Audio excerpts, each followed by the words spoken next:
tragedy occurred in Michigan, in Oxford. Was it last week? Yeah, it was last week, 2 weeks ago, somewhere around there. I think it was last week. Oxford. Uh, in Oxford, Michigan, there was another school shooting that took place. This is not to get confused with Oxford, England, just saying. And I believe 5 were killed and several others were injured. And you know, it's another tragedy. It's another gun violence tragedy, and I feel like they just have become more common throughout society. You know, uh, you talk to people in our parents' generation, and school shootings were not a thing, really. I mean, yeah, like they would happen, but they were more one-off situations. I mean, if you were to talk to my dad, like, oh, what's the main school shooting that took place, like that you really remember, or talk to a people like the older generation of millennials, right, or that kind of the older group society, and the first shooting they point to is Columbine. Columbine back in '99 was like the talk of the town when it happened, right? It was this massive event, and everybody presumed that there was going to be some legislation put into place regarding gun regulations, et cetera, et cetera. There were, but they were minor regulations to say the least. And then there was a gap for a little bit. There were mass shootings, but there weren't many like school shootings. Like if you want to get specific and talk about school shootings, there was about a 13-year gap between 1999. I wasn't even born when Columbine happened. Okay. Like I have had to do research on all this stuff. But Columbine happened back in 99.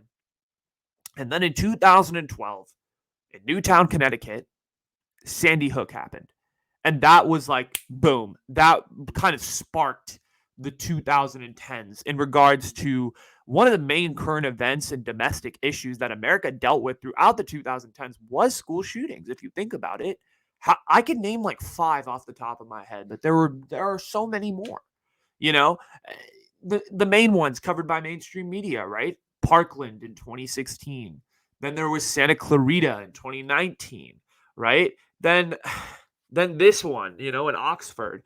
Obviously, there was sort of like a pause on school shootings, so to speak, due to the fact that COVID happened and, most people were online. So there wasn't like a physical school. And sort of that conversation of having, having conversations regarding guns and all of that stuff sort of subsided over the last year and a half because people were more focused on the pandemic for good reason.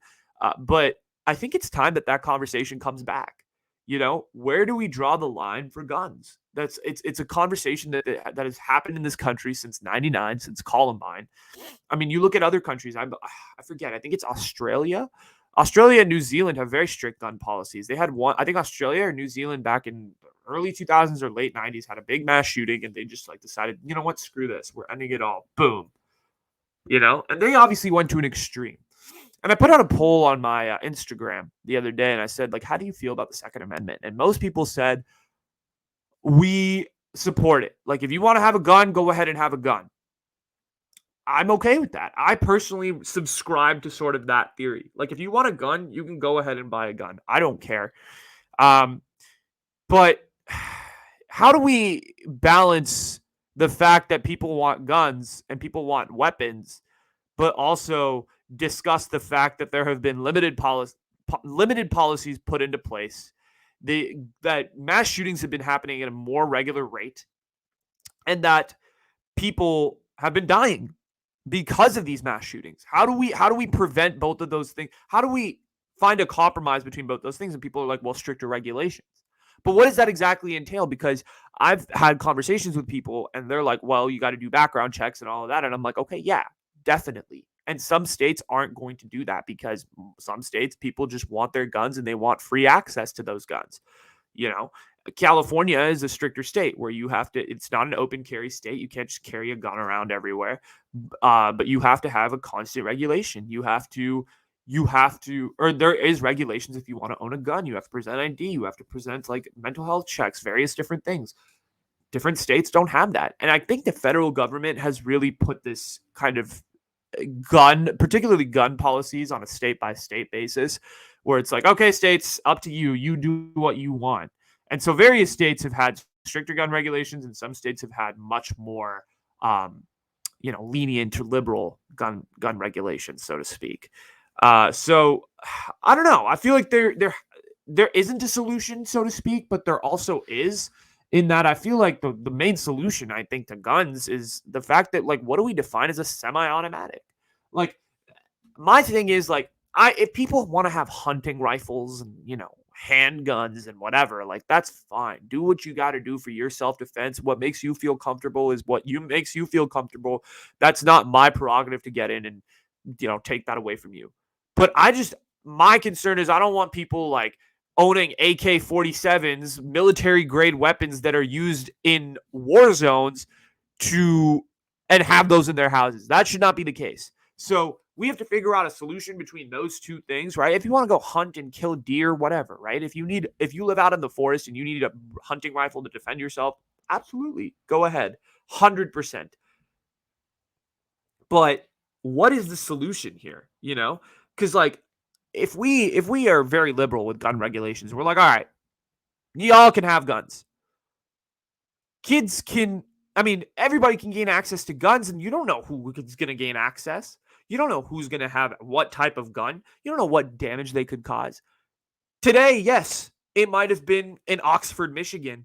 Tomorrow, it could be in San Jose, California. The next day, it could be in Phoenix, Arizona. The communities are being affected by this, whether you like it or not. And so there has to be some sort of, I feel like the word strict regulation gets tossed out there a lot. And that was a constant solution for a lot of people, where they were like, strict regulation, stricter regulations. Like, what exactly do those regulations entail? What can we do? What can we as citizens do to prevent things like this from happening? Because I don't want people to die. I'm pretty sure most people watching this don't want people to die in schools, don't want these poor kids who are 17, 18 years old going off to college in the next couple of years, having their futures ahead of them, to pass away in high school due to a school shooting. So what is the solution here? What can we do? Put our heads together and figure something out. Because whatever is going on right now with regulations and with these stricter background checks and whatever people have insinuated is not working out. So we have to figure out some sort of way. But in regards to everybody else, or in regards to the situation in Oxford, I heard this kid, Ethan Crumbly. The kid Ethan Crumbly is being charged with terrorism, which I think is, we've come a long way, because 6 years ago that would not have been a thing. 6 years ago, the media was struggling to even call Dylan Roof, the guy who went into the black church and just shot up African Americans.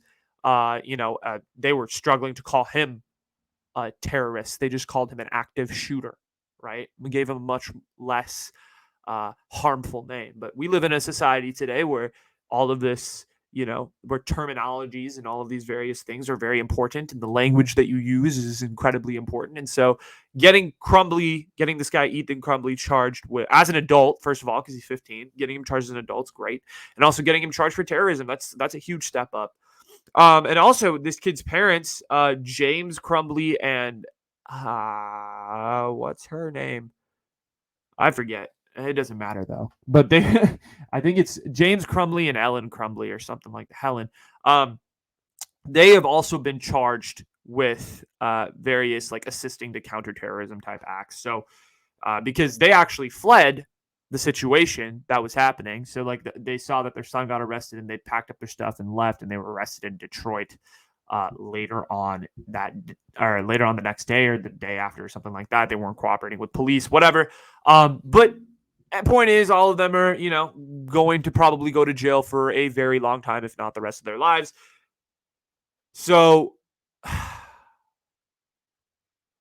in terms of the Oxford situation, of course, it's a very traumatic thing to have happen. Obviously, praying for the best for all of these individuals and for their families. But what are we going to do? What can we do as citizens to prevent this from happening again? Because this is going to continue to happen.